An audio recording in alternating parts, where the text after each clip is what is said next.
Hello, you lovely people. My name is Sarah, and I'm going to be reading you a story from Peter Pan and Wendy by JM Barrie. This chapter is called The Neverland. The people of the Neverland had a feeling that Peter would soon be home again. So they began to wake up and get ready for him, so that when he came, he might find them all very busy. You see, while he was away, they always kept quiet.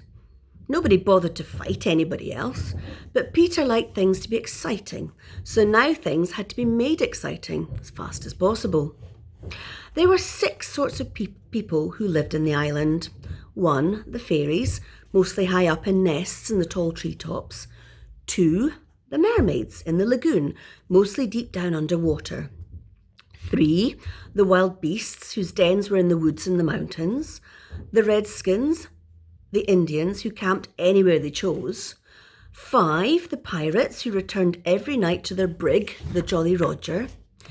And 6, the Lost Boys, whose home, a very nice one, was underground, as you will hear. All these were enemies, except the fairies and the mermaids, who kept well out of the way. And in the evening, when Peter and the little darlings got there, everybody was moving round and round the island after each other, very fierce. It was a great change from their peace and quiet. While Peter was away, the redskins had been having a large greedy feast for 6 days and nights. The wild beasts had been attending to their young ones, and the pirates and the Lost Boys, if they happened to meet, merely bit their thumbs at each other and passed on. But the islanders could make themselves fierce all in a minute, and now they were moving on each other's tracks, slowly and silently. The Lost Boys were looking for Peter, their captain, whom they expected back every minute. The pirates were looking for the Lost Boys, the redskins were hunting the pirates, and the wild beasts were prowling after the redskins. The Lost Boys, instead of being slim and graceful like Peter in his skeleton leaf suit, were dressed in the skins of bears. They were almost round like balls of fur, and indeed they were so round, if they fell over, they rolled over. So they had to be careful not to fall. Each wore a dagger, and they crept along very softly, one by one, looking as if they were saying. There were 6 of them. Tootles, who was kind and brave, but always unlucky. Nibs, a light-hearted boy, and Slightly, the most conceited of them all. Next came Curly, a regular pickle, and the twins, who had no names because they got lost before their mother had made up her mind what to call them. These boys were quite unlike each other, except for the bearskins, but most of all they were unlike Peter. Indeed, Peter had forbidden them to look at least the least bit like them. But directly the Lost Boys had gone on into the dark, there came a gang of ugly ruffians, the ugliest ever were seen. Before they were in sight, their horrid voices could be heard bawling a verse of their favourite song.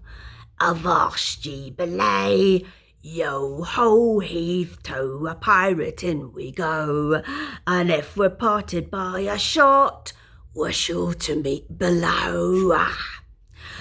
The most dreadful lot of pirates they were. How many? I can't say. But some of the worst of them were an Italian named Chico and a huge man generally called the Blackamoor, because that's what he was. And Smee, the bosun, and Gentleman Starkey, and Bill Jukes, and Skylights. They were all over scars and tattoo marks, with pistols, cutlasses, daggers, knives and muskets, and many other cutting and shooting things. The pirate captain, James Hook, lay smoking 2 cigars at once in a sort of chariot which his men moved along, and if they did not go quickly enough, he frightened them by shaking his iron claw or hook. They obeyed him as if they were dogs because they were so afraid of being clawed. He was a strange-looking man with long black curls and very polite manners. He'd never been known to show any fear in his life unless he caught the sight of his own blood, which was a very ugly colour, but this hardly ever happened. The pirates passed, making their hideous noise, and a few minutes afterwards the redskins followed.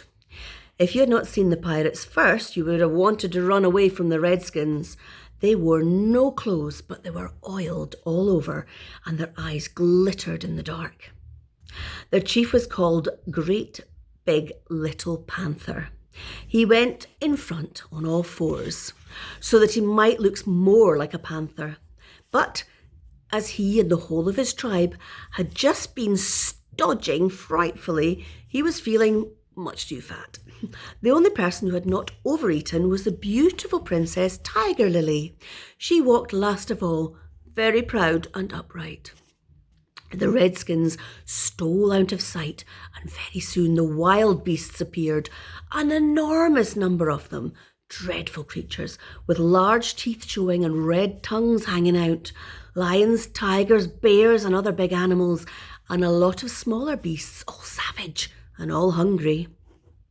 When they had gone by, there was still one more to pass. It has not been mentioned before. It came along making curious noises as it crept. It was a large, very large crocodile. There was nobody after the crocodile because the Lost Boys didn't know it was there. They appeared again presently, having gone right round the island. They were tired and they lay down on a turf, which indeed was the roof of their underground home. And every one of them said, "Oh, I do wish Peter would come back." They meant to keep the pirates off. Slightly said in his conceited way, "I'm the only one who is not afraid of the pirates." But directly he repeated that, he wished Peter would come back. The Lost Boys, who were feeling lonely, began to talk about their mothers. They could only do this when Peter was away, because he thought that mothers were silly.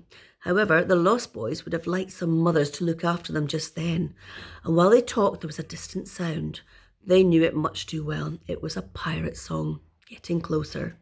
The Lost Boys disappeared at once, all except Nibs, who went to watch out for the pirates. How did they hide so quickly? Well, close to where they lay were 7 large hollow trees, a tree for each boy and one for Peter. These were the secret stairs and doorways to a delightful home under the ground. Hook had no notion where to find it, but now here was Hook himself. The moment after, with his horrible pirate crew, they caught sight of Nibs scuttling amongst the trees, and Hook sent them to search for the other boys.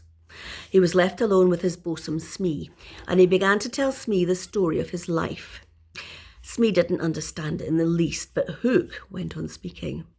"Most of all," said Hook, "I hate Peter Pan. It was he who cut off my arm and threw it to a crocodile. And the crocodile liked my arm so much, Smee, that it followed me everywhere since, wanting the rest of me." "I have often noticed," said Smee, "that you were oddly afraid of crocodiles." "Only the one crocodile. It's waiting. I tell you for the rest of me, and I'm waiting to get hold of Peter Pan." As Hook spoke, he sat down upon a large mushroom. "But listen, Smee, the crocodile once swallowed a clock, and the clock goes tick, tick, tick, tick. So I can hear it coming along, and I've got time to get away." Smee answered that someday the clock must stop, and then, he said, the crocodile will get you. Hook was saying he knew that when he suddenly jumped up and cried, "Why is this mushroom so hot? I'm nearly burning."